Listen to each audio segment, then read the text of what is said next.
Bismillahirrahmanirrahim. Acara diseminasi budaya positif calon guru penggerak angkatan ke-11 akan dimulai. Susunan acara: yang pertama pembukaan, yang kedua sambutan, yang ketiga pemaparan diseminasi budaya positif oleh calon guru penggerak. Yang terakhir doa. Baiklah Bapak Ibu, kita buka acara diseminasi budaya positif calon guru penggerak angkatan ke-11 pada siang hari ini dengan bacaan basmalah bersama-sama. Bismillahirrahmanirrahim. Terima kasih. Semoga acara ini dapat berjalan dengan lancar dan tertib. Untuk acara yang kedua, sambutan, yang dalam hal ini akan disampaikan oleh Ibu Wiwin Kusmiati selaku perwakilan dari Guru SDN Mojogemi II. Kepada beliau dipersilakan.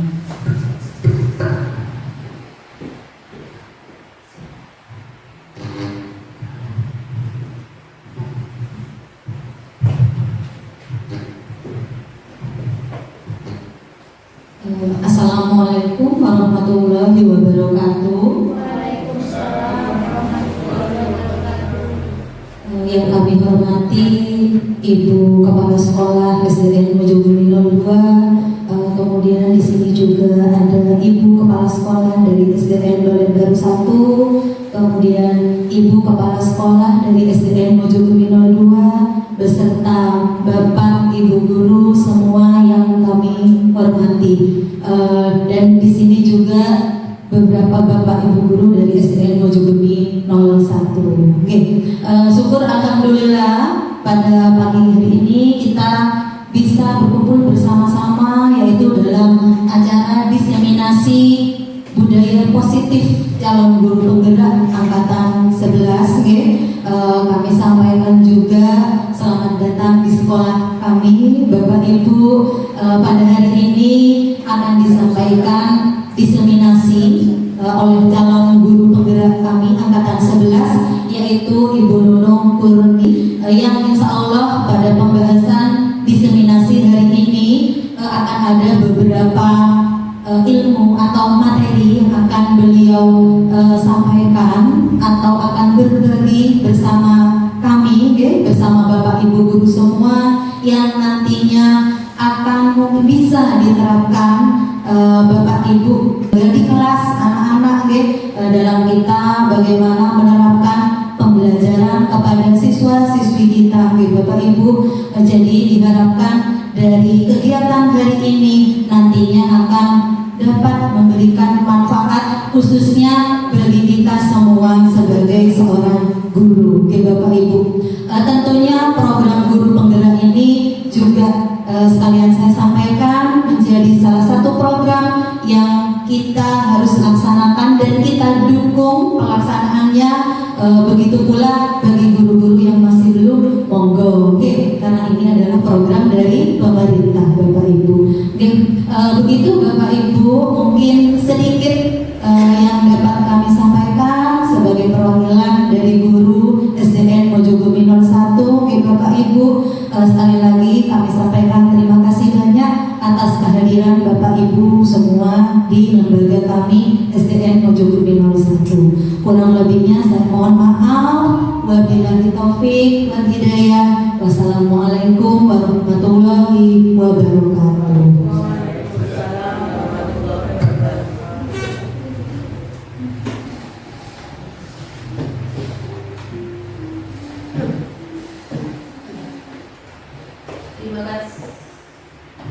Terima kasih kami sampaikan kepada Ibu Wiwin Kusmiati selaku perwakilan dari Dewan Guru SDN Mojogemi II. Untuk acara berikutnya, yaitu acara pemaparan diseminasi budaya positif calon guru penggerak, yang dalam hal ini akan disampaikan oleh Ibu Nunung Kurniawati SPD. Kepadanya dipersilakan.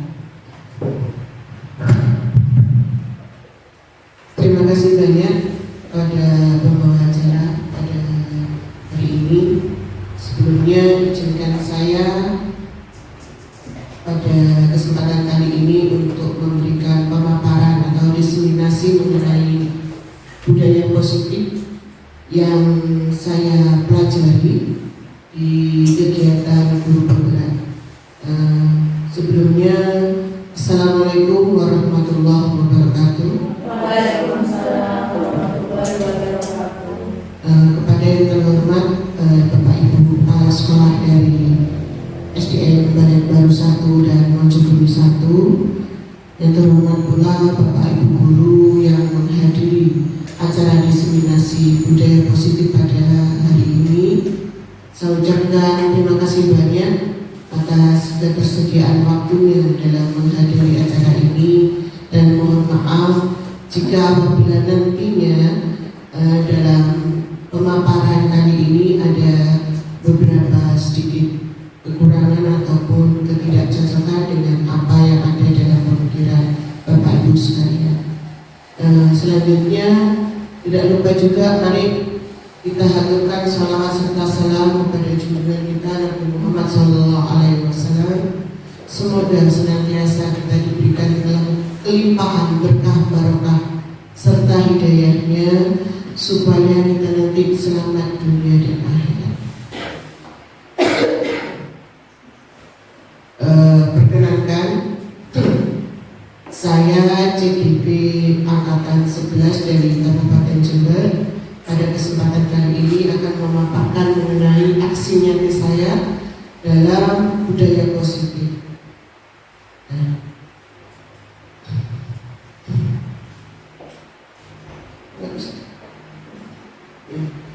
Perkenalkan, saya Nunung Kurniawati. Saya adalah kepala sekolah di SDN Mojobumi 2 ini.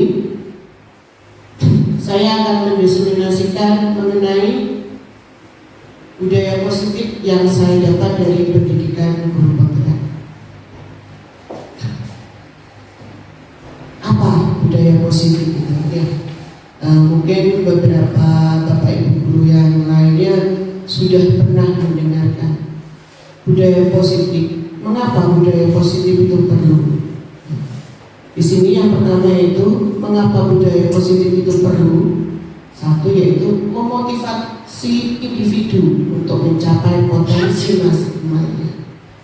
Karena masing-masing peserta didik kita itu memiliki potensi yang berbeda-beda, dan itu harus kita kembangkan sesuai dengan potensi yang mereka miliki.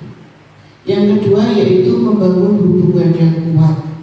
Membangun hubungan yang kuat tentunya baik antar siswa, guru dan siswa, maupun siswa dan lingkungan sekolah.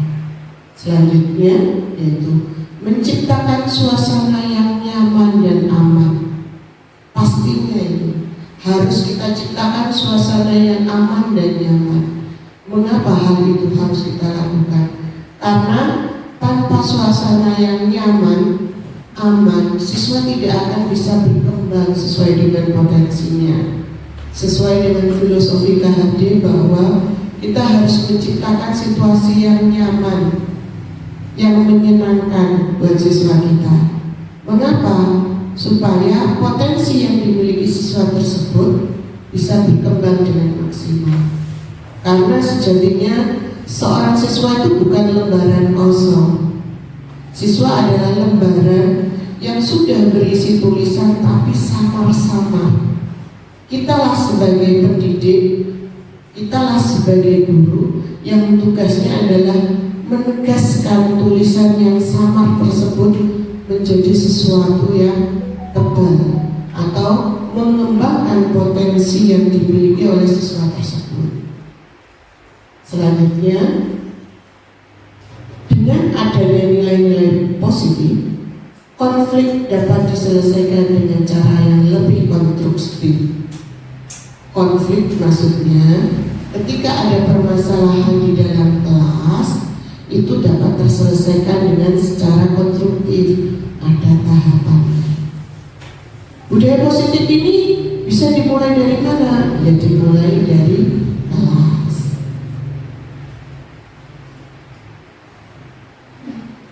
Mungkin bisa kita jelaskan lebih lagi budaya positif. Dengan budaya positif dapat menumbuh kembangkan sikap bergotong royong, mampu melakukan kegiatan secara bersama-sama, sehingga tercipta kolaborasi yang baik antar warga sekolah, adanya rasa peduli satu sama lainnya. Budaya positif ini tidak hanya sebatas pada aturan atau norma, tetapi lebih kepada pembentukan kebiasaan dan nilai-nilai positif yang menjadi bagian dari kehidupan sehari-hari. Jadi bukan berupa peraturan yang saklek, harus A, tidak boleh, bukan seperti itu yang ingin dikembangkan dalam budaya positif ini, tetapi lebih dari itu, yaitu tentang pembentukan kebiasaan yang mengacu pada nilai-nilai kebajikan atau nilai-nilai positif. Mungkin dari beberapa kita sudah mengenalnya dengan tidak menggunakan kata dilarang. Dilarang lari-lari, mungkin bisa kita perhalus. Lebih baik berjalan secara tertib. Itu salah satu contoh kecilnya. Selanjutnya, kita tahu bahwa semua siswa di kelas kita itu pasti ada yang tertib, ada yang tidak, ada yang A, ada yang B. Nah, semua siswa itu punya alasan mengapa mereka melakukan hal-hal tersebut. Alasan siswa melakukan sesuatu diantaranya yaitu karena mereka ingin memenuhi 5 kebutuhan dasar manusianya, baik itu kebebasan, kesenangan, kasih sayang, penguasaan, ataupun bertahan hidup. Contoh kecil tentang bertahan hidup. Mungkin kita sering melihat siswa kita sering meminta makanan kepada teman yang lain.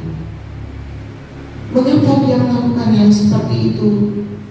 Kemungkinan di rumah si anak tidak mendapatkan sarapan dari orang tuanya,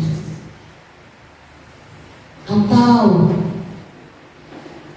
ketika berangkat sekolah orang tuanya sudah pergi ke ladang, sudah pergi bekerja, sehingga dia di rumah tidak terpenuhi kebutuhan dasar pertamanya, yaitu tentang makan. Pasti kita pernah menemui siswa-siswa yang seperti itu. Atau mungkin kebebasan, di kelas dia tidak pernah bisa diam, jalan terus. Mungkin karena di rumah dia tidak mendapatkan kebebasan itu. Nah, bagaimana selanjutnya? Nanti akan ada caranya. Nah, ternyata setiap perilaku siswa itu ada motivasi eksternal, ada motivasi intrinsik. Motivasi eksternal dari luar, biasanya dia bertemu dengan orang yang tipenya penghukum. Tipe penghukum itu biasanya gurunya menghardik, menunjuk-nunjuk, menyakiti, menyindir. Ini faktor eksternal. Ada juga motivasi intrinsik dari dalam dirinya sendiri. Misalkan mengajukan pertanyaan kepada guru, "Bu, bolehkah saya hari ini begini? Bu, bolehkah saya cara begini. Itu adalah motivasi dalam diri siswa itu sendiri untuk mengajukan pertanyaan kepada guru tentang apa yang ingin dia lakukan. Terkadang kita punya siswa yang seperti itu. Nah, selain itu juga di situ ada motivasi eksternal, yaitu tentang guru yang berkata, ini yang model penghukum ya. Kalau kamu tidak melakukannya, saya akan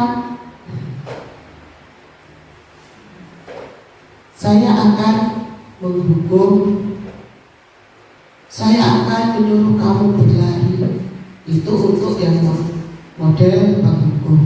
Tetapi jika ada motivasi intrinsik dari siswa tersebut, biasanya siswa tersebut akan diingatkan, apa yang kita yakini, apa kamu meyakini hal tersebut. Ketika seorang siswa akan melakukan sesuatu, misalkan mengganggu teman, apa yang kamu yakini? Mengganggu teman bagaimana? Oh, mengganggu teman itu tidak baik atau tidak sesuai dengan keyakinan kelas kita. Mohon maaf sebelumnya, mungkin jenengan agak bingung, kok keyakinan, kok bukan peraturan yang gitu kan? Nah, nanti kita akan bahas juga di sini. Mengapa keyakinan yang perlu kita tingkatkan atau kita pakai bukan lagi menjadi peraturan. Keyakinan-keyakinan kelas yang kita buat hampir sama dengan kesepakatan. Jadi di awal tahun, di awal pembelajaran, di awal pagi kita bertemu dengan mereka, kita pasti membuat sebuah kesepakatan. Dan kesepakatan itu dibuat bersama siswa kita. Dan gitu deh. Selanjutnya, bagaimana hasilnya yang tadi? Jika hasilnya kita berlaku sebagai seorang penghukum, si anak bisa saja menjadi orang yang pendendam. Saya gak suka sama guru itu karena guru itu sukanya menghukum.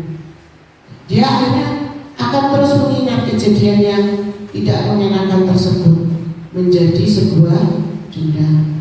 Dia akan mentaati peraturan bukan karena dia mau, tapi karena dia ingin menghindari hukuman dari guru tersebut. Untuk yang secara intrinsik, yang berasal dari dirinya sendiri, apa akibatnya, apa hasilnya? Mereka akan menguatkan wataknya atau karakternya. Semakin dia akan, oh iya, ketika saya mengganggu teman saya akan berakibat yang tidak baik dan akan menyalahi keyakinan yang saya yakini. Ternyata saya tidak boleh melakukan hal tersebut. Jadi ketika faktor ekstrinsik dari guru dan faktor intrinsik dari diri siswa tersebut lebih tinggi faktor intrinsiknya, maka karakter siswa tersebut akan terbentuk.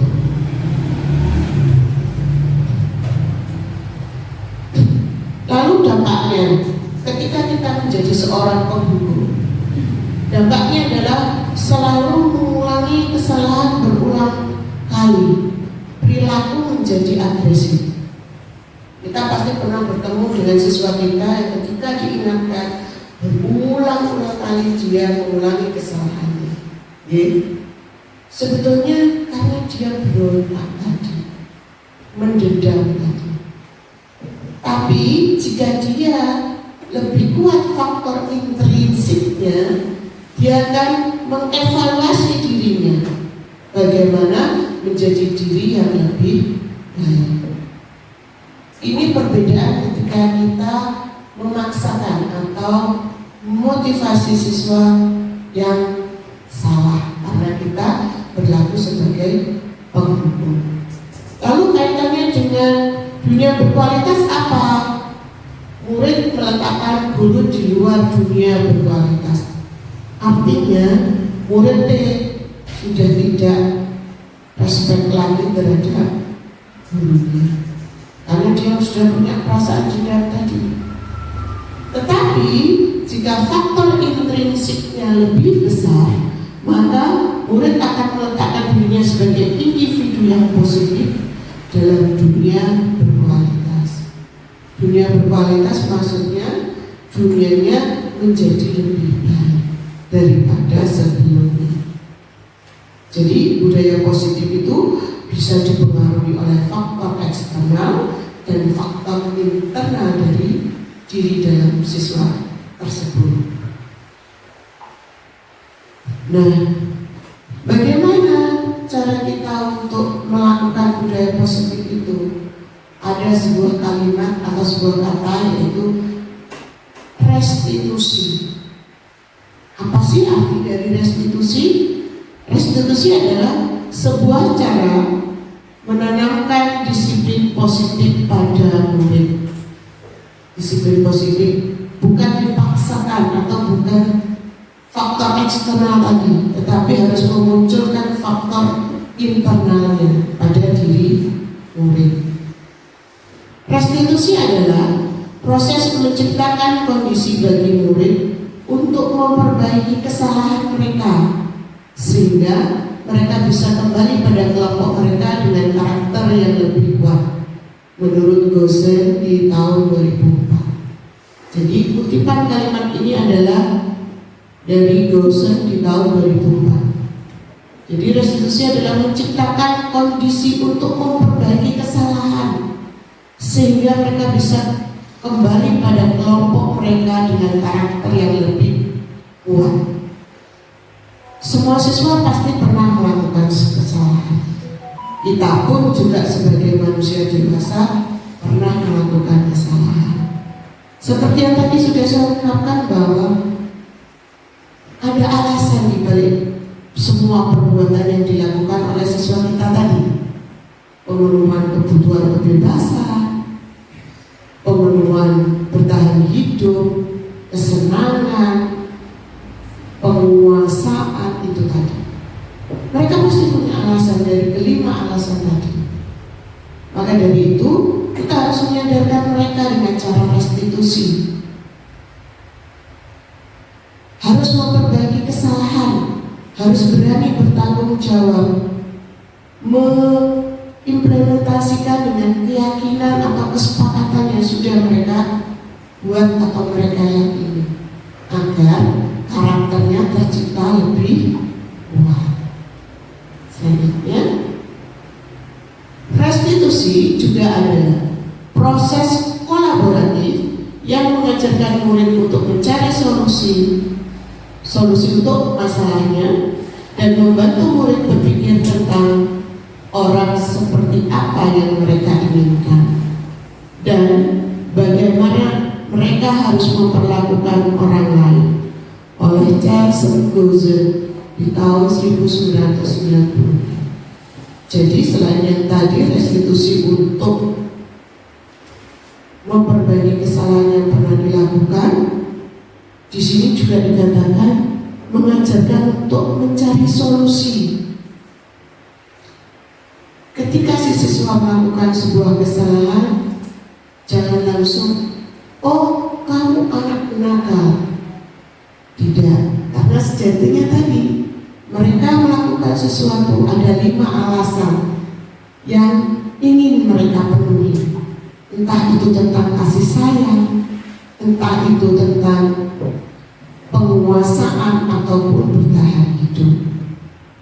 Selanjutnya, restitusi juga membantu murid menjadi lebih memiliki tujuan, disiplin positif, dan memulihkan dirinya setelah berbuat salah. Penekanannya bukanlah pada bagaimana berperilaku untuk menyenangkan orang lain atau menghindari ketidaknyamanan, namun tujuannya adalah menjadi orang yang menghargai nilai-nilai kebajikan yang mereka percayai sebelumnya. Kita telah belajar tentang teori kontrol bahwa pada dasarnya kita memiliki motivasi intrinsik. Jadi di sini bukan untuk menyalahkan siswa, tetapi bagaimana supaya siswa tersebut bisa memperbaiki dirinya kembali setelah melakukan kesalahan, dikolaborasikan dengan keyakinan kebajikan yang telah mereka yakini dan yang telah mereka buat. Maka dari itu restitusi perlu kita lakukan di kelas kita sesuai dengan tahapannya. Melalui restitusi, ketika murid berbuat salah, guru akan menanggapi dengan cara yang memungkinkan murid untuk membuat evaluasi internal tentang apa yang dapat mereka lakukan untuk memperbaiki kesalahan mereka dan mendapatkan kembali harga dirinya. Jadi biasanya siswa ketika sudah berbuat salah, dia akan semakin takut. Nah, rasa itulah yang harus kita hilangkan. Kita akan langkahkan restitusi kepada siswa tadi supaya dia memiliki kepercayaan diri kembali dan bisa kembali lagi kepada kelompoknya, kepada dunianya, sehingga dia tidak menjadi anak yang minder setelah dia melakukan kesalahan. Bukan juga membuat dia menjadi seorang penguasa yang tanpa batas. Bukan. Restitusi menguntungkan korban, tetapi juga menguntungkan orang yang telah berbuat salah, karena di situ dia diajari bagaimana dia mempertanggungjawabkan perbuatannya dan perbuatan apa yang akan dilakukan selanjutnya, supaya dia bisa kembali lagi pada kelompoknya, supaya dia bisa diterima kembali oleh teman-temannya. Ini sesuai dengan prinsip teori kontrol William Glasser tentang solusi menang-menang, win to win, bukan win to lose. Ya. Kalau dulu kan kalau nggak menang ya kalah gitu kan. Tapi kalau untuk budaya positif tidak ada seperti itu. Jadi solusinya win to win, menang untuk menang. Apa? Ada peluang luar biasa bagi murid untuk bertumbuh ketika mereka melakukan kesalahan. Bukankah pada hakikatnya begitulah cara kita belajar? Murid perlu bertanggung jawab atas perilaku yang mereka pilih. Namun mereka juga dapat memilih untuk belajar dari pengalaman dan membuat pilihan yang lebih baik di waktu yang akan datang. Ketika guru memecahkan masalah perilaku mereka, murid akan kehilangan kesempatan untuk mempelajari keterampilan yang berharga untuk hidup mereka. Jadi ketika kita melakukan memberikan solusi kepada mereka, bukan malah membuat mereka terampil, tapi akan membuat mereka tidak bisa apa-apa. Jadi lebih baik tadi mereka kita restitusi dengan tahapan yang ada, mengingatkan pada keyakinan yang telah disepakati dan mencari solusi atau jalan keluar berikutnya supaya dia bisa kembali diterima di dalam kelompoknya. Itu yang diharapkan. Nah, ciri-ciri restitusi. Ciri-cirinya diantaranya restitusi bukan untuk menebus kesalahan, tetapi untuk belajar dari kesalahan. Ketika si anak belajar, oh ternyata mengganggu teman yang lain itu akan berakibat seperti ini, akan membuat saya seperti ini. Mereka akan belajar, mereka akan menyadari faktor internal yang akan tumbuh, bukan dari faktor eksternal tadi yang mungkin gurunya menghukum. Kamu hari ini tidak mengerjakan, tulis 100 kali. Nah, bukan solusi. Lalu jadi restitusi yang selanjutnya yaitu restitusi memperbaiki hubungan. Pastinya restitusi memperbaiki hubungan baik antar siswa yang bermasalah ataupun yang membuat masalah, baik siswa maupun guru. Karena sejatinya guru pun ketika mendapatkan siswa yang bermasalah pasti akan tarik nafas sedikit gitu. Tetapi ya begitulah. Kembali lagi kita ingat bahwa mereka perlu memenuhi 5 kebutuhan dasar tadi. Dari 5 kebutuhan dasar tadi, mana yang ingin mereka penuhi? Selanjutnya yaitu restitusi adalah tawaran, bukan paksaan. Seperti tadi kalau kita sebagai penghukum, gurunya menghukum siswanya karena telah mengganggu siswa yang lain. Tetapi dalam restitusi tidak. Ketika siswa berbuat kesalahan, kita tawarkan, bagaimana cara kamu untuk menyelesaikan masalahmu tadi? Apa akibatnya jika kamu melakukan hal seperti itu tadi? Apa yang akan kamu lakukan ketika kamu sudah melakukan sebuah kesalahan? Faktor intrinsik yang kita kembangkan supaya benar-benar sadar dari dalam dirinya untuk memperbaiki diri. Selanjutnya yaitu restitusi mencari kebutuhan dasar yang mendasari tindakan. Jadi restitusi lainnya yaitu restitusi diri adalah cara yang paling baik. Pastinya restitusi diri adalah cara yang baik karena di sana kita mengembangkan faktor intrinsik dari diri siswa tersebut untuk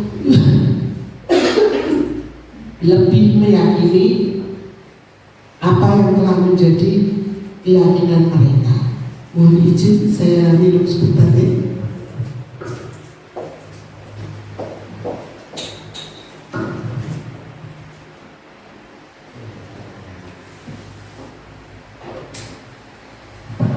Selanjutnya saya mungkin sambil duduk ya.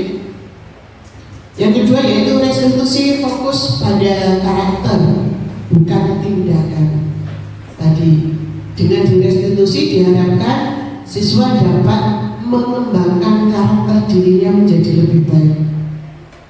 Selanjutnya yaitu restitusi itu menguatkan, pasti menguatkan, karena di dalam restitusi tersebut faktor yang dikembangkan yaitu faktor intrinsiknya, bukan faktor eksternalnya, bukan yang dari luar.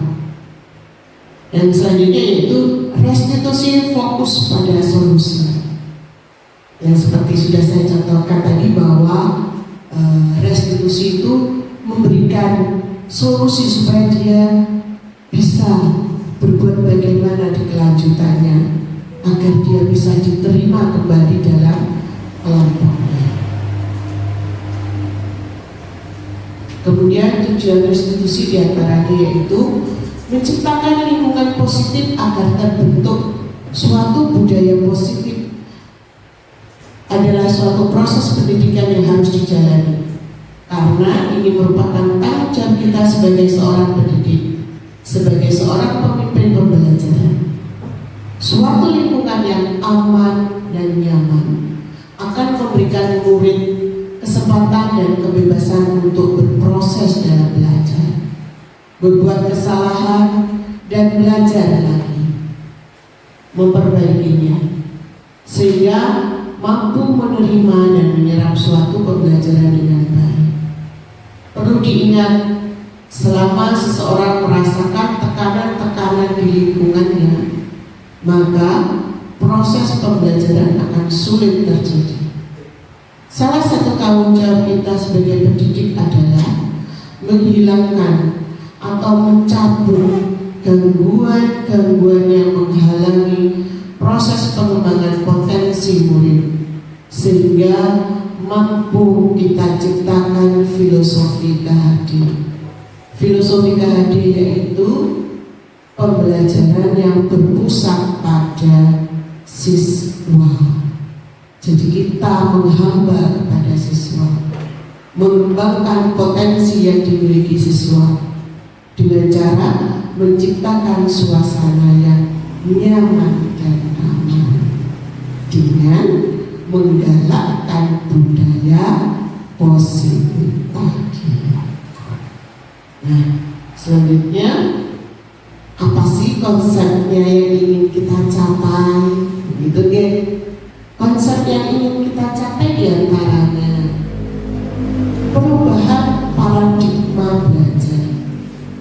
Mungkin yang dahulu kita berparadigma bahwa guru adalah pusat pembelajaran, tetapi dalam paradigma saat ini sesuai dengan filosofi KHD bahwa siswalah yang menjadi pusat pembelajaran kita.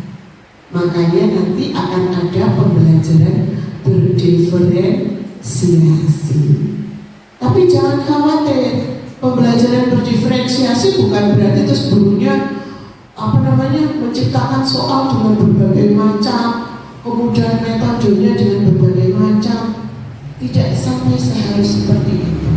Nanti akan saya berikan bocorannya sedikit. Nah, selain perubahan paradigma belajar, di sini juga akan dilakukan pembiasaan disiplin positif.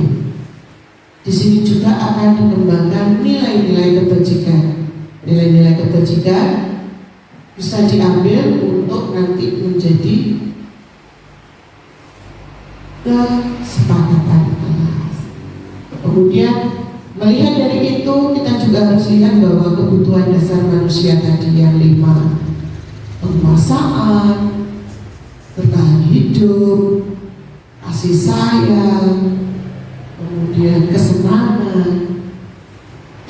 Selain itu, motivasi perilaku manusia. Motivasinya eksternal apa internal. Kemudian posisi kontrol guru. Satu contoh yang sudah saya berikan tadi, posisi kontrol guru yaitu sebagai penghukum. Tapi akan ada hal lainnya lagi. Lanjutannya yaitu keyakinan kelas. Jadi kita akan menggiring mereka untuk membuat keyakinan kelas, bukan lagi peraturan. Selanjutnya kita bisa menggiring mereka membuat keyakinan kelas dengan segitiga restitusi. Yang restitusi tadi pengertiannya sudah kita pahami. Nah, di sini kita perlu refleksikan diri kita. Bapak Ibu guru, mari kita tanyakan ke diri kita, bagaimana kita berperilaku? Mengapa kita melakukan segala sesuatu? Apakah kita melakukan sesuatu karena adanya dorongan dari lingkungan atau dorongan dari yang lain? Kita refleksikan diri kita. Mengapa kita menjadi, contohnya saya, seorang guru yang mungkin dikenal dengan temperamen keras. Mengapa begitu? Karena saya ingin memenuhi kebutuhan dasar saya mengenai penguasaan. Penguasaan dengan tujuan apa? Mendisiplinkan siswa. Ternyata ketika kita memaksakan diri, orang lain, siswa kita belum tentu mau mematuhi apa yang kita minta. Karena mereka ternyata juga punya 5 kebutuhan dasar tadi yang mereka ingin penuhi juga. Makanya ada siswa yang taat peraturan karena takut dihukum.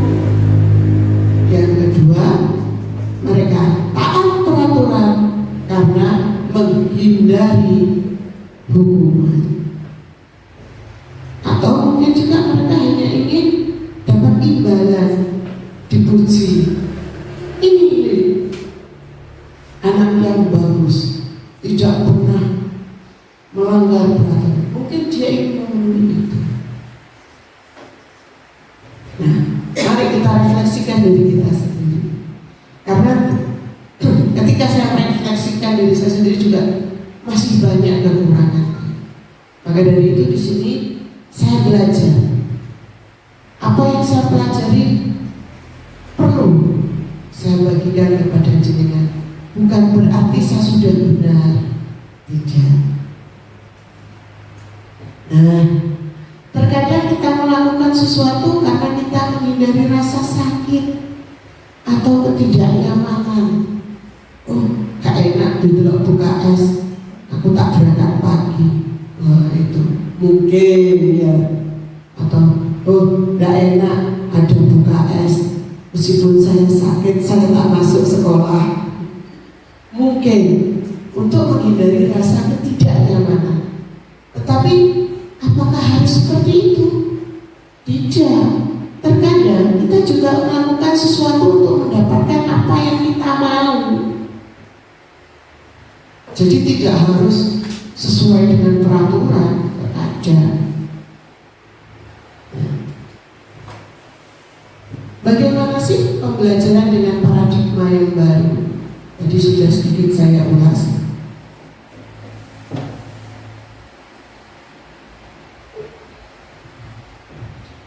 Pendidikan dengan paradigma baru merupakan sebuah pendekatan pembelajaran yang bergeser dari metode tradisional yang lebih berpusat pada guru menuju metode yang lebih berpusat pada siswa.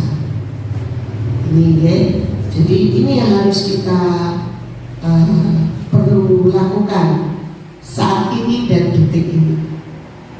Pembelajaran dengan paradigma baru merupakan pembelajaran yang dirancang berdasarkan prinsip pembelajaran berdiferensiasi, sehingga para peserta didik belajar sesuai dengan kebutuhannya berdasarkan tahap perkembangan sesuai dengan teori psikologi modern untuk mewujudkan profil pelajar Pancasila.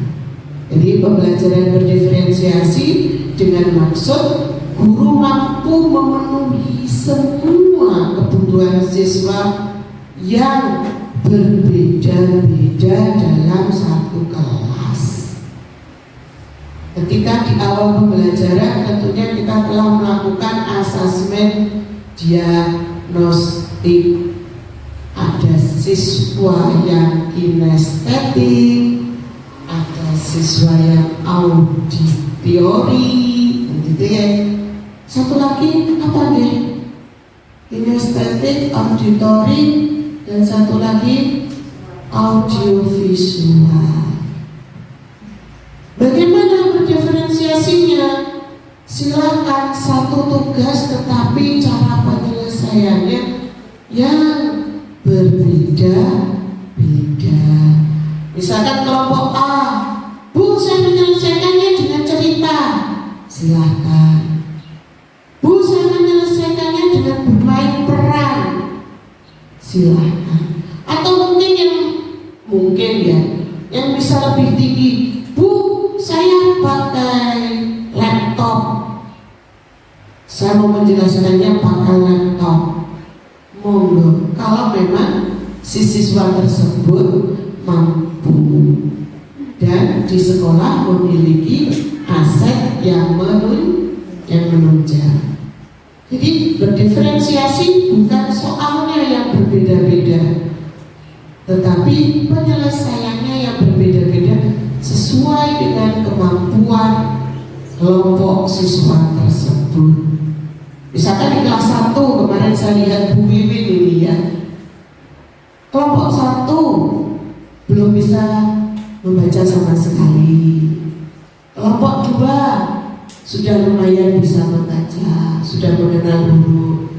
Kelompok 3 lancar tapi belum 100%. Kelompok 4 sudah lancar, paham dan mengerti. Dari situ setiap pembelajaran hasilnya pun berbeda-beda.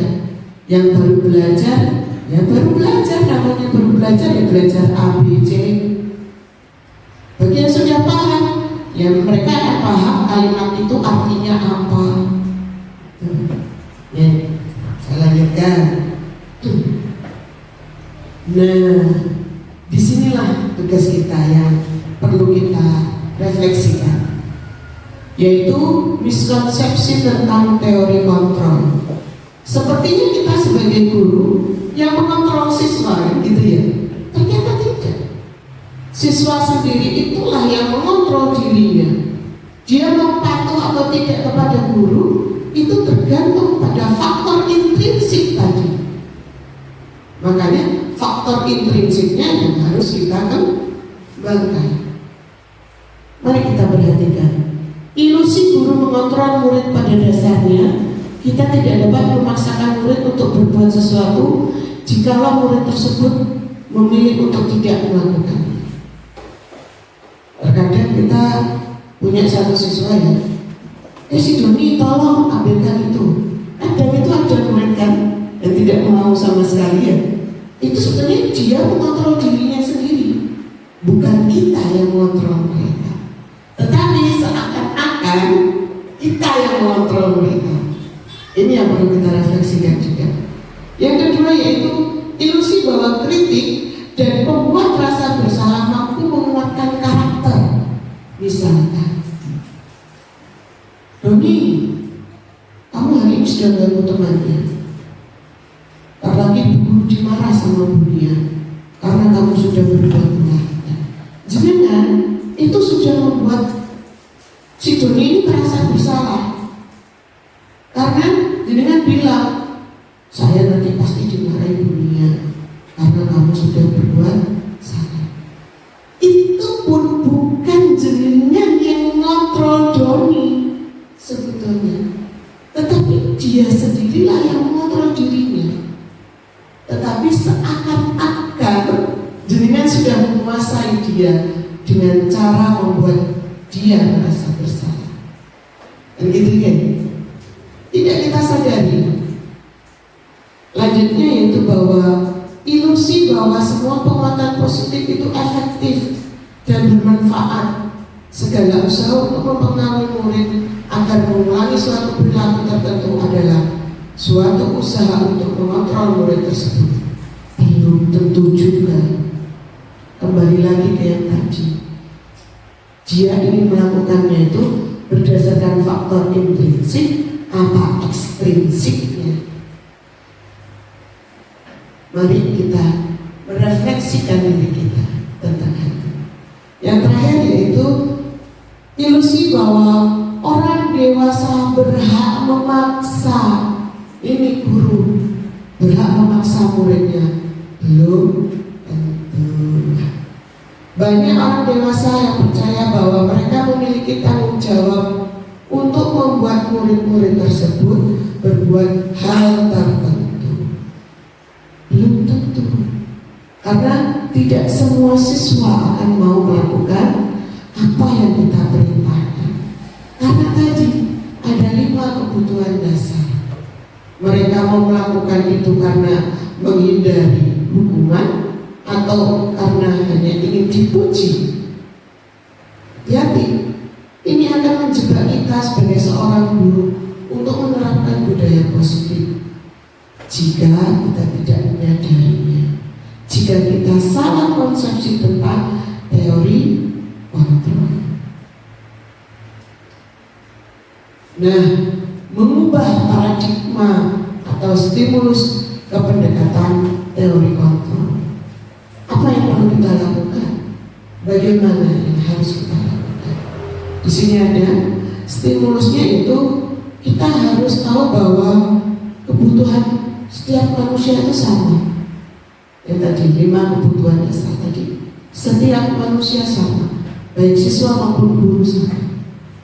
Realitanya, teori kontrolnya, ternyata kebutuhan kita berbeda tingkatan. Ketika siswa dan guru akan berbeda juga. Lalu stimulus responnya semua orang melihat yang sama. Oh, peraturan itu harus ditaati, itu yang dilihat oleh semua orang. Tetapi dalam teori kontrol, setiap orang memiliki gambaran yang berbeda. Peraturan harus ditaati, tetapi dengan cara yang Kita mencoba mengubah orang agar berpandangan sama dengan kita. Oh, tidak bisa. Tidak semua orang harus berpandangan sama dengan kita. Perilaku buruk dilihat sebagai suatu kesalahan. Oh, dalam teori kontrol tidak. Kesalahan bisa diperbaiki supaya dia bisa diterima kembali ke dalam kelompoknya. Saya bisa mengontrol orang lain. Parah ini.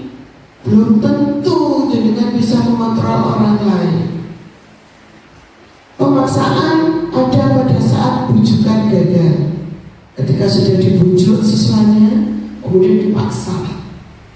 Akhirnya siswanya jadi dendam. Ya, jangan.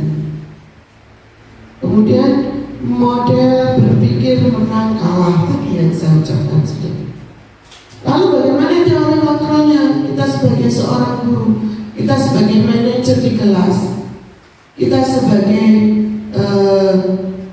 pembelajar tadi, bahwa setiap orang memiliki gambaran yang berbeda. Ini yang harus kita ingat juga. Kita berusaha memahami pandangan orang lain. Semua perilaku memiliki tujuan, termasuk perilaku kita. Anda yang bisa mengontrol diri Anda sendiri. Jadi hanya siswa yang bisa mengontrol dirinya sendiri dengan faktor intrinsiknya tadi. Anda tidak bisa mengontrol orang lain. Kolaborasi dan konsensus menciptakan pilihan baru. Jadi kita harus berkolaborasi, bekerja sama dengan guru dan siswa dan siswa untuk menciptakan budaya positif yang diyakini oleh siswa sehingga karakternya terbentuk dengan baik. Model berpikir menang-menang, tidak ada menang kalah, tidak ada. Nah, nilai-nilai kebajikan, nilai-nilai kebajikan yang disepakati bersama, harus dari kesepakatan bersama, lepas dari suku, bangsa, agama, dan bahasa. Tidak boleh membawa unsur sara maupun latar belakang dan berbahasa positif.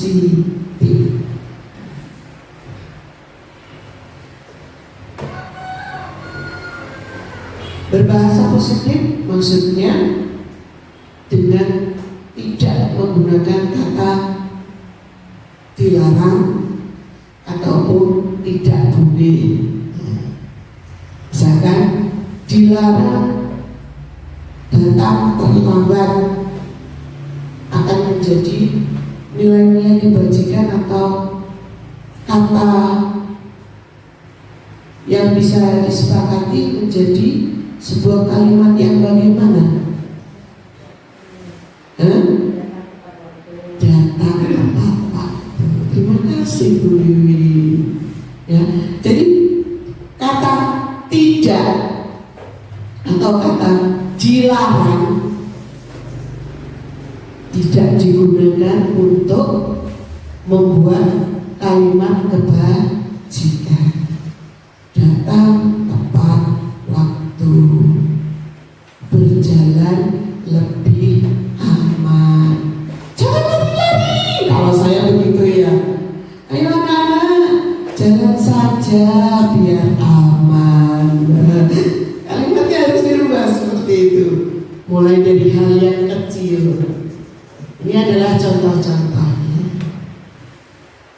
Rendah hati dengan rasa, dermawan, kemudian disiplin, bisa lurus hati, misalkan tidak boleh berbohong, bisa dikatakan dengan lurus hati.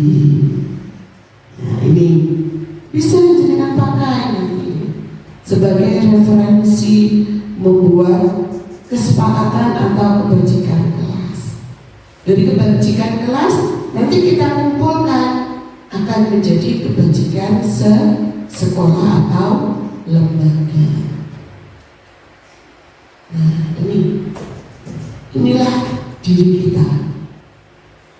Tapi di mana kita? Di tempat yang mana kita? Di 5 posisi kontrol tadi. Tadi sudah ada contoh kontrol yang pertama, kita sebagai penghukum, ya kan? Ternyata ada 4 hal lain selain penghukum. Ada pembuat rasa bersalah, ada teman, ada pemantau, ada manajer. Mana yang terbaik? Kita akan cari tahu bersama.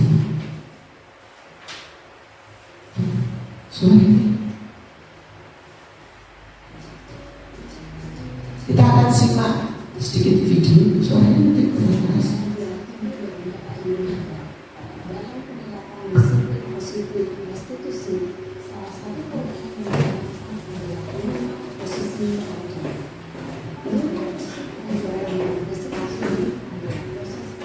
Seorang pendidik agar dapat mengenali dirinya. Pada video kali ini, kita akan membahas tentang 5 posisi kontrol yang dikembangkan oleh Dayang dosen dan contoh penerapannya.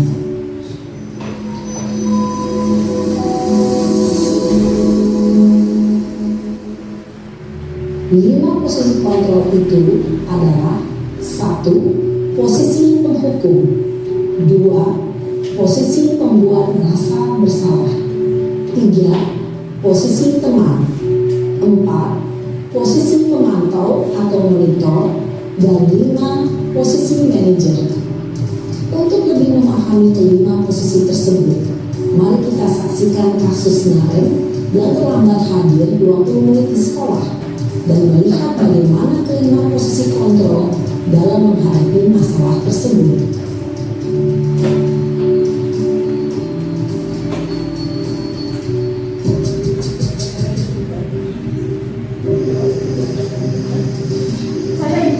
Nggak bisa mengikuti sampai selesai. Mau ngapain? Mau jemput saya sekolah. Mari pada sini. Selamat pagi Bu. Selalu terlambat. Kamu deh pasti terlambat. Maaf Bu, saya Apa coba? Alasan kamu apa lagi? Kapan sih kamu tidak terlambat? Malas sekali ya kamu jadi anak. saya Dasar pemalas. Gak kapok-kapok sih kamu. Sudah berapa kali terlambat? Sana, kamu keliling lapangan basket 2 kali. kenapa saya harus keliling lapangan basket Bu? Kenapa? Kamu melawan ibu. Berani-beraninya jawab. Sudah terlambat, masih berani jawab pula.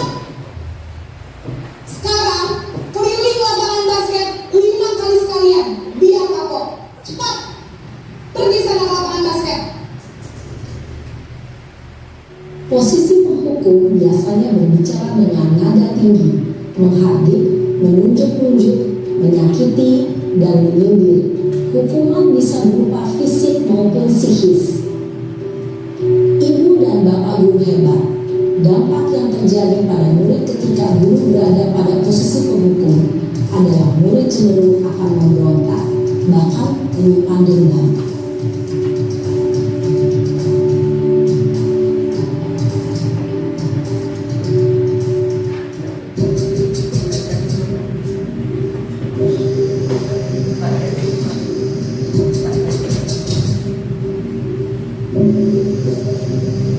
Naren!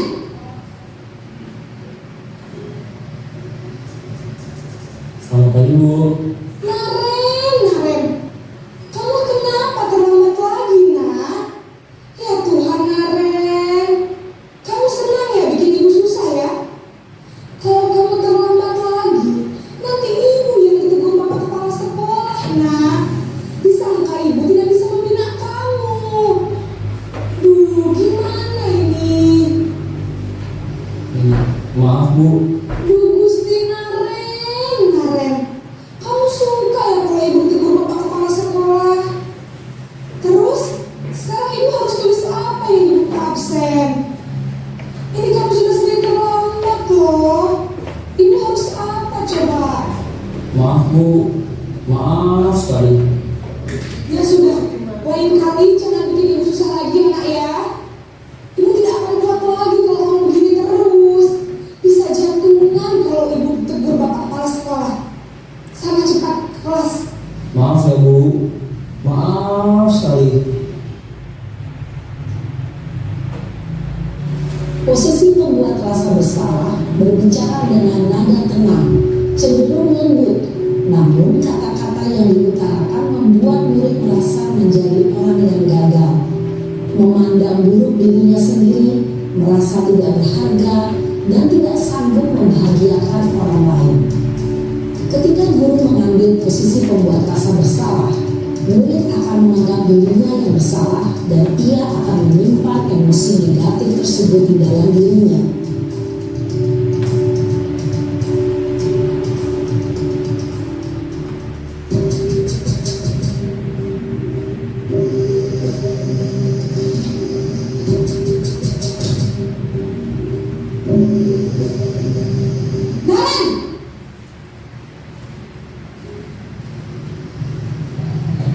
Selamat pagi Bu.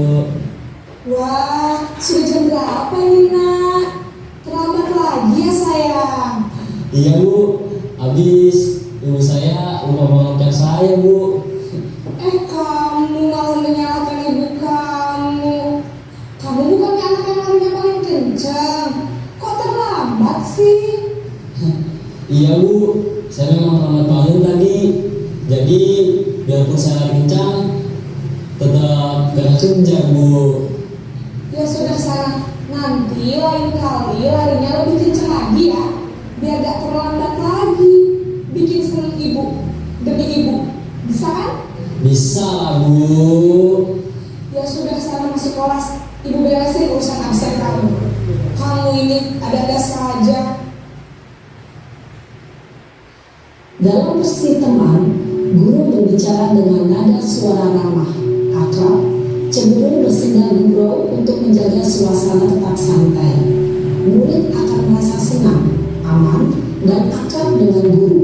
Identitas yang tercipta adalah identitas sukses atau berhasil. Namun, perlu diingat, karena ini masih dorongan eksternal, maka ada faktor ketergantungan dari murid kepada orang tertentu. Di sini guru aksennya, sehingga di lain waktu murid bisa berperilaku baik, namun hanya kepada orang-orang tertentu saja.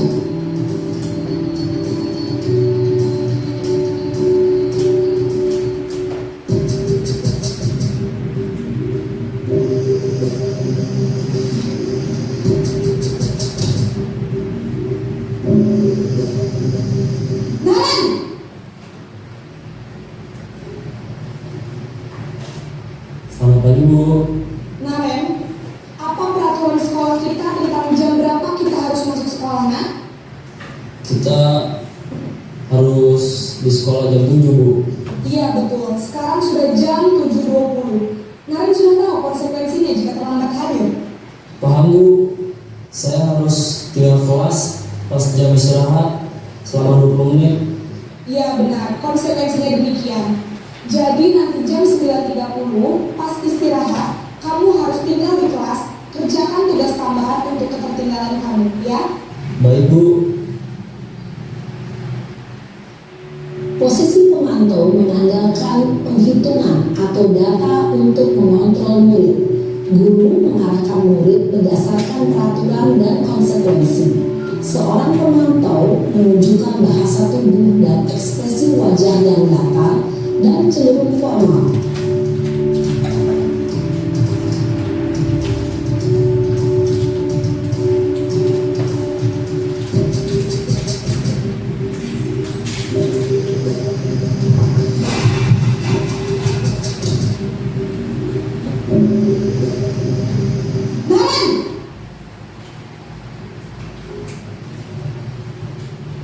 Selamat pagi Bu. Selamat pagi Naren. Maaf Bu, saya terlambat. Iya, sekolah masuknya jam 7, sekarang sudah jam 7.20. Jadi sekarang bagaimana ini Naren? Maaf Bu, saya lupa start alarm saya semalam. Baiklah, menurut kamu, keyakinan sekolah yang mana yang perlu kamu tingkatkan? menghargai diri sendiri dan orang lain mungkin ya Bu. Setuju. Jadi, apakah Naren meyakini prinsip saling menghormati tersebut? Iya Bu, saya meyakininya. Apakah Naren bersedia memperbaiki masalah keterlambatan ini? Bersedia Bu. Bagaimana kamu akan memperbaiki masalah keterlambatan ini? Saya akan coba untuk tidak lupa menyetel alarm saya Bu. Baik, kalau Naren lupa menyetel alarm di rumah, ada orang yang kira-kira bisa bantu mengingatkan tidak? Ada Bu, kakak saya, Kak Emma. Ada lagi selain Kak Emma? Selain Kak Emma, ada ibu saya. Baik, jadi yang mengingatkan Naren adalah Kak Emma dan ibu kalian. Kira-kira akan mulai start alarm kapan, Naren? Setelah pulang sekolah, akan segera saya lakukan. Baik, jadi Naren akan setel alarm untuk bangun besok pagi dan akan diingatkan oleh kakak dan ibu dan Naren ya. Ada lagi yang mungkin perlu dilakukan Naren agar tidak terlambat bangun lagi. Tidak ada Bu. Baik Naren, terima kasih untuk kerjasama kamu. Sekarang kamu perlu kembali ke kelas untuk belajar. Baik Bu, terima kasih. Posisi manajer adalah posisi kontrol yang disarankan untuk membimbing murid memiliki sikap disiplin yang positif, yaitu murid yang mandiri, bertanggung jawab, dan dapat memecahkan masalah. Tujuan dari posisi ini adalah agar murid dapat berefleksi atas tindakannya. Guru akan dengan tulus memberikan pertanyaan-pertanyaan bermakna, sehingga murid dapat belajar dari kesalahannya dan mencari sebuah solusi untuk menyelesaikannya. Ibu dan bapak guru hebat, setelah mengamati adegan kelima posisi kontrol tadi, kira-kira posisi mana yang paling ideal? Posisi mana yang dapat menunjang motivasi intrinsik murid? Ya, tentu posisi manajer. Posisi ini memang posisi ideal yang ingin dituju setiap pendidik. Nah, dari 5 posisi kontrol tadi, kita tahu kita pernah berada di posisi yang mana. Kita sebagai pendidik pernah berada di posisi mana. Kalau saya terus terang Pak Hukum sudah pernah. Hampir semua ya. Inilah, mari kita sama-sama belajar dari sini ya. Bukan berarti saya lebih pintar dari Anda, tidak. Saya hanya ingin berbagi bagaimana cara kita bisa memperbaiki apa yang sudah kita lakukan dan merefleksikan kembali apa yang akan kita lakukan untuk selanjutnya. Maka dari itu, di sini kita sudah diberitahukan bahwa posisi manajer ternyata yang terbaik. Kita harus menanyakan alasan, akibatnya bagaimana, kemudian untuk kelanjutannya harus bagaimana, si anak harus kita arahkan.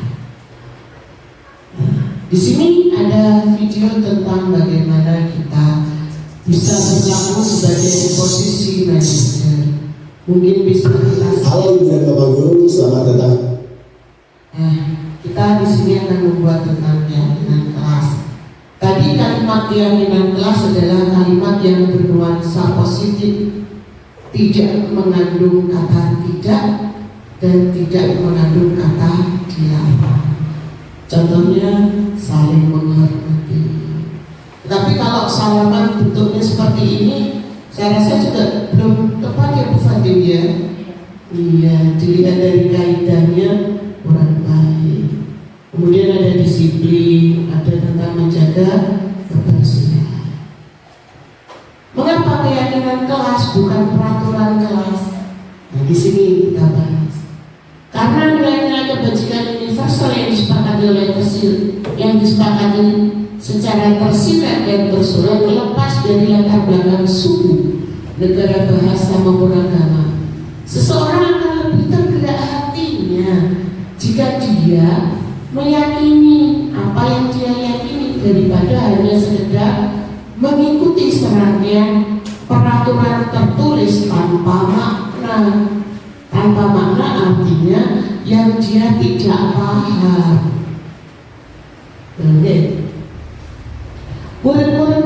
ya mereka perlu mendengarkan dan memahami arti sesungguhnya tentang peraturan-peraturan yang diberikan. Apa nilai-nilai kebajikan di balik peraturan tersebut? Apa tujuan utamanya?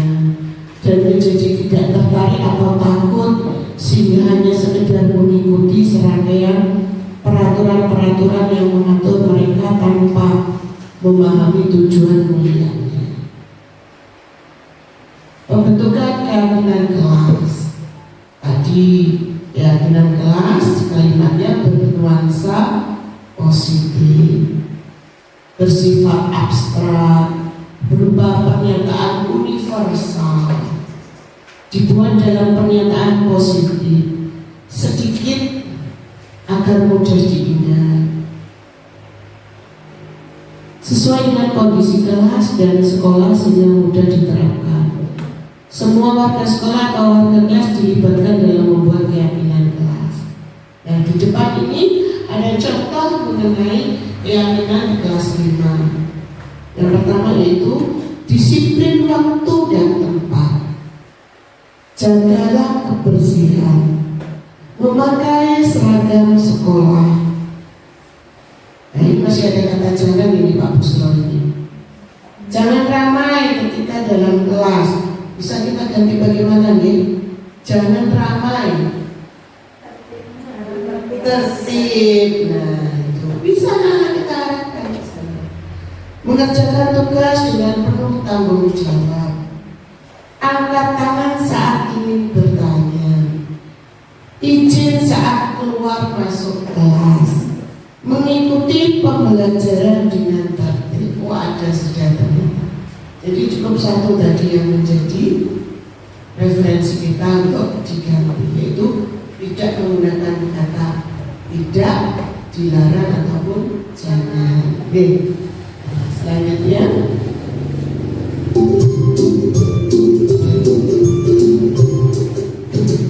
di sini adalah video mengenai langkah-langkah bagaimana yang harus dilakukan Bapak Ibu calon membuat sebuah Video ini akan menampilkan 6 panduan yang dapat diterapkan dalam menyusun kesepakatan kelas. Mari kita simak bersama. Izinkan murid untuk menyampaikan masalah yang dihadapi saat ia berada di kelas dan harapan kita kelas harus yang mendengarkan siswa kita. Hal ini bisa dilakukan secara individu, Permasalahan apa yang mereka atau dari survei kelas. Seperti apa kelas impianmu? Nah, seperti apa Seperti kelas impianmu. Bagaimana kondisi kelas, teman-temanmu, dan guru-gurumu? Bertanyalah harapan tentang kelas. Apa yang diharapkan Tanyakan dari harapannya atau impiannya. dan gurunya dan teman-teman di kelas. Kemudian tulis hasil diskusi tersebut di papan atau dalam poster. Hal ini memberi kesempatan murid dilibatkan dalam mengatur kelas.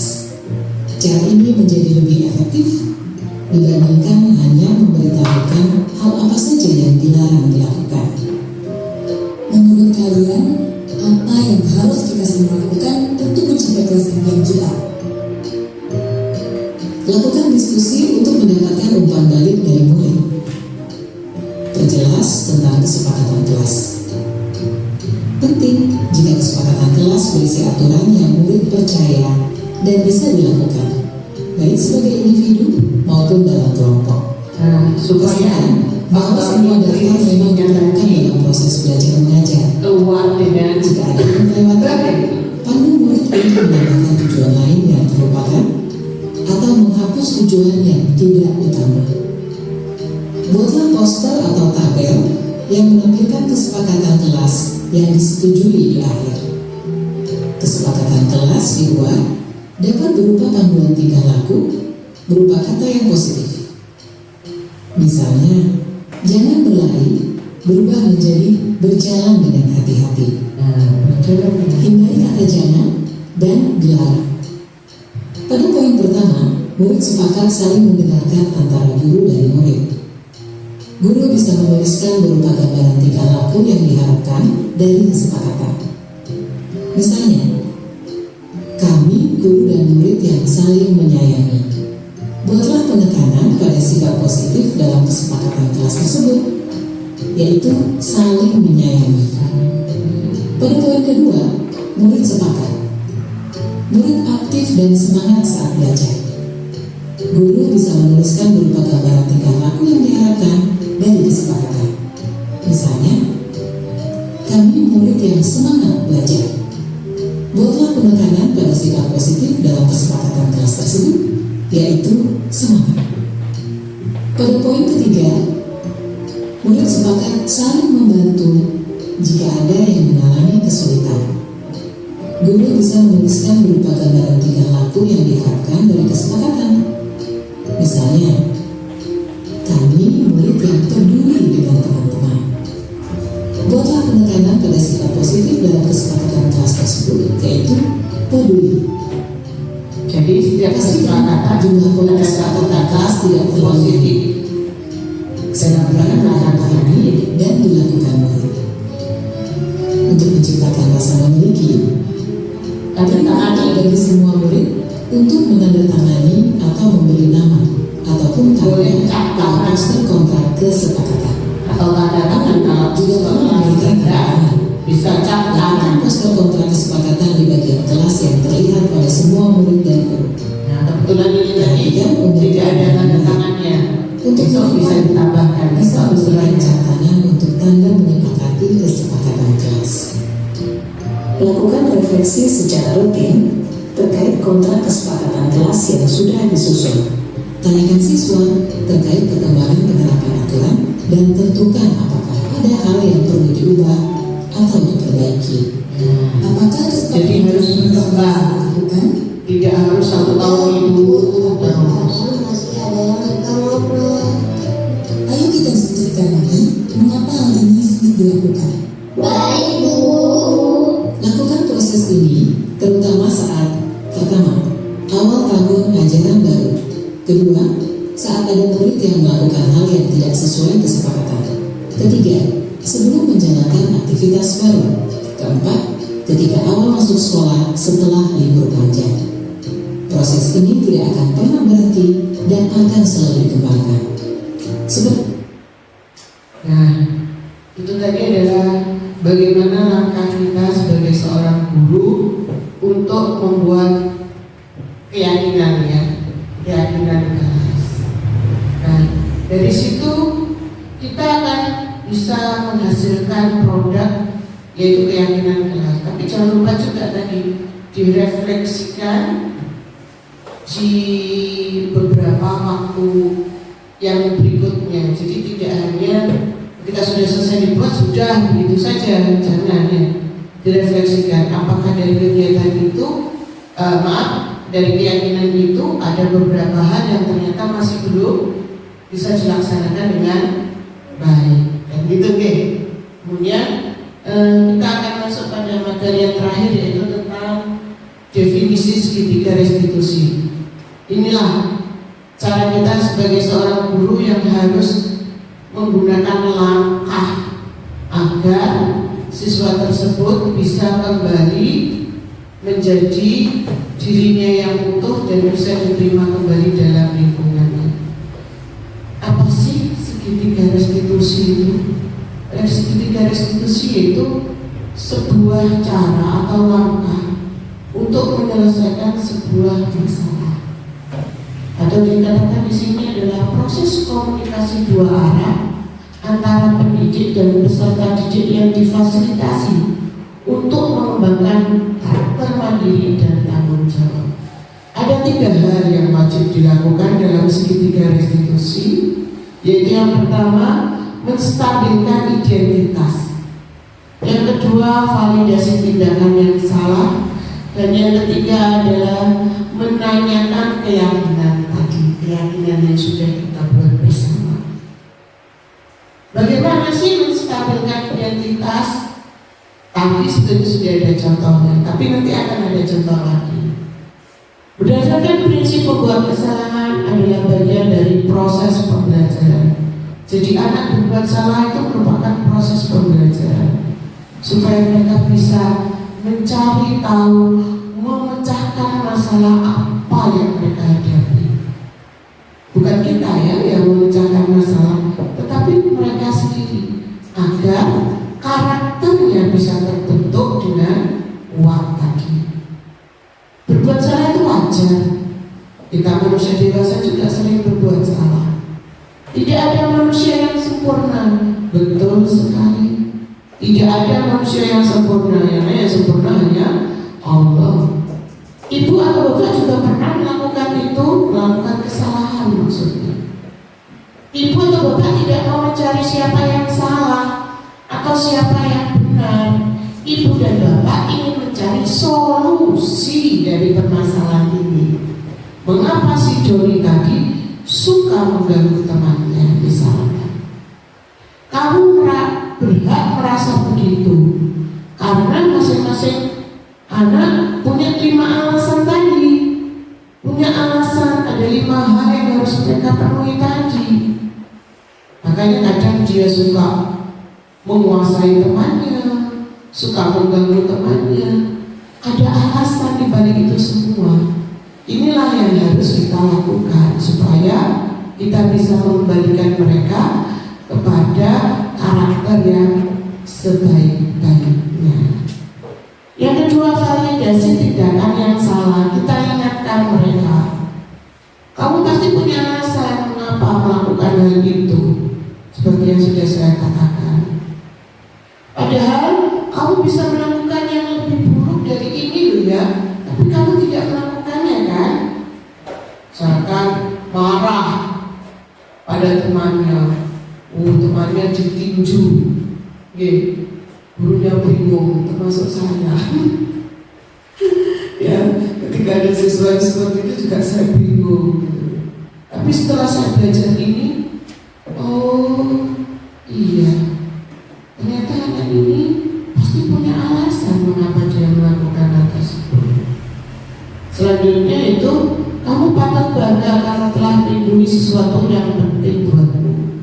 Kamu melakukannya karena mempertahankan sesuatu yang penting buatmu. Dia mungkin memukul temannya karena dia ingin mempertahankan kemampuannya, ingin mempertahankan identitasnya. Yang terakhir yaitu menanyakan keyakinan. Berdasarkan prinsip dari kontrol bahwa pada dasarnya kita termotivasi secara intrinsik. Apa keyakinan kelas kita? Kalau soal mengganggu tadi, keyakinan kelas kita apa ya? Kita ingatkan mereka ke sana. Nilai apa yang telah disepakati bersama? Nah, kalau mengganggu teman tadi, nilai-nilai kesepakatan yang telah kamu langgar apa ya? Kita ingatkan kembali ke sana. Seperti apa gambaran sebuah kelas yang ideal menurut kamu? Kita ingatkan, kamu pengennya kemarin kelasnya bagaimana? Kita ingatkan kembali. Kamu ingin menjadi orang yang seperti apa? Kita ingatkan juga mereka, supaya mereka ingat bahwa tujuan mereka membuat keyakinan kelas itu supaya kelasnya bagaimana. Dan di sini contoh dari saya dalam penerapan segitiga restitusi. Bukan Naran tapi murid saya ini.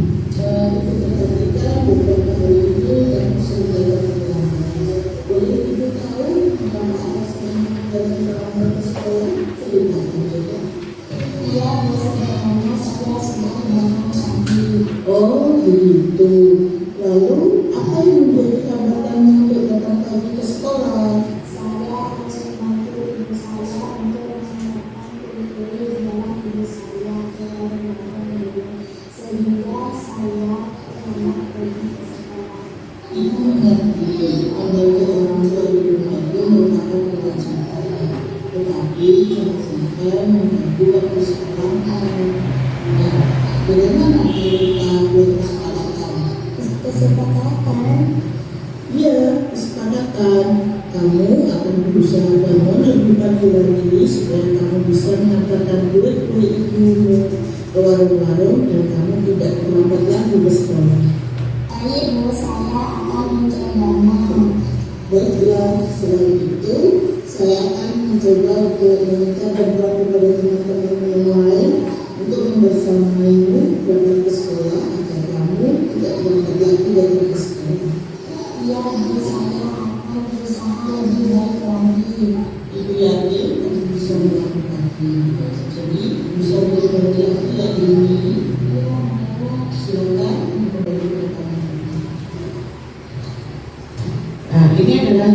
segitiga restitusi yang pernah dipost saja dulu, yang pernah saya lakukan. Sesuai ini sebetulnya sesuai yang rajin, cuma beberapa minggu terakhir dia sering datang terlambat. Ternyata setelah saya menanyakan stabilkan identitas tadi, ternyata dia harus membantu orang tuanya dulu.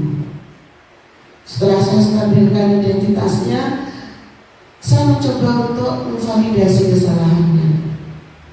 Dari kesalahan itu dia harus terburu-buru, dia harus terlambat datang ke sekolah. Bagaimana kemudian untuk solusinya? Saya meminta dia untuk bangun lebih pagi lagi. Dia sudah berusaha, akan berusaha. Ya, ini adalah contoh dari penerapan segitiga restitusi, yaitu yang pertama menstabilkan identitas, memvalidasi tindakan yang salah, dan yang ketiga adalah menanyakan tentang keyakinan. Nah, dari budaya positif yang sudah saya definisikan tadi, rencana saya untuk gugus kita akan melakukan tindakan berupa membangun budaya positif di kelas melalui kesepakatan kelas. Ini adalah rencana saya di gugus kita nantinya. Saya mohon dukungan dan partisipasinya Bapak Ibu Kepala Sekolah yang telah hadir di sini nanti, supaya untuk dibagikan kepada anak buahnya masing-masing. Dari apa yang sudah saya jelaskan tadi, semoga bisa memberikan inspirasi dan sedikit pengetahuan tentang bagaimana budaya positif di sekolah atau di lembaga kita bisa kita kembangkan. Dimulai dari hal kecil di kelas, dimulai dari hal kecil yang ada, dimulai dari saat ini kita akan melakukan perubahan budaya positif, merubah paradigma lama yang pembelajaran berpusat pada guru menjadi pembelajaran yang berpusat pada siswa. Dari apa yang sudah saya sampaikan, mohon kiranya saya mohon maaf yang sebesar-besarnya apabila dalam penyampaian ataupun pemaparan saya ada yang tidak berkehendak di hati. Terima kasih banyak atas waktu yang diluangkan. Terima kasih banyak atas dukungan yang diberikan kepada saya. Jenengan semua hadir di sini sebagai audiens saya. Saya ucapkan terima kasih banyak. Semoga bermanfaat. Saya akhiri pemaparan dari saya. Wassalamualaikum warahmatullahi wabarakatuh. Waalaikumsalam warahmatullahi wabarakatuh. Saya kembalikan kepada Bu Fatih.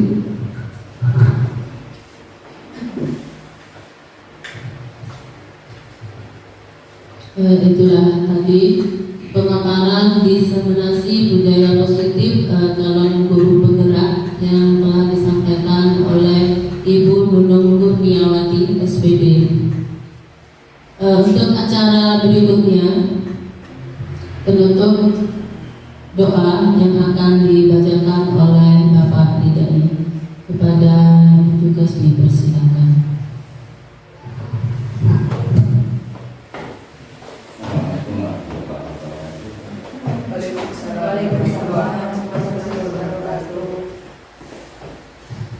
Terima kasih atas waktunya.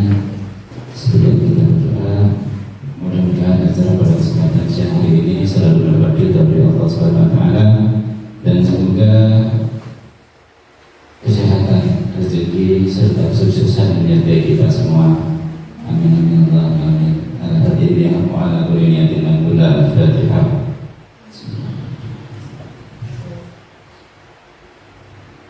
Bismillahirrahmanirrahim. Alhamdulillahirabbil alamin. Amin. Hamdan syakirin. Amin. Hamdan syakirin. Hamdan mazidan. Ya rabbana lakal hamdu kama yanbaghi li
kasih kami sampaikan acara dalam rangka diseminasi budaya positif calon guru penggerak angkatan ke-11 telah kita laksanakan dari awal hingga akhir dengan lancar.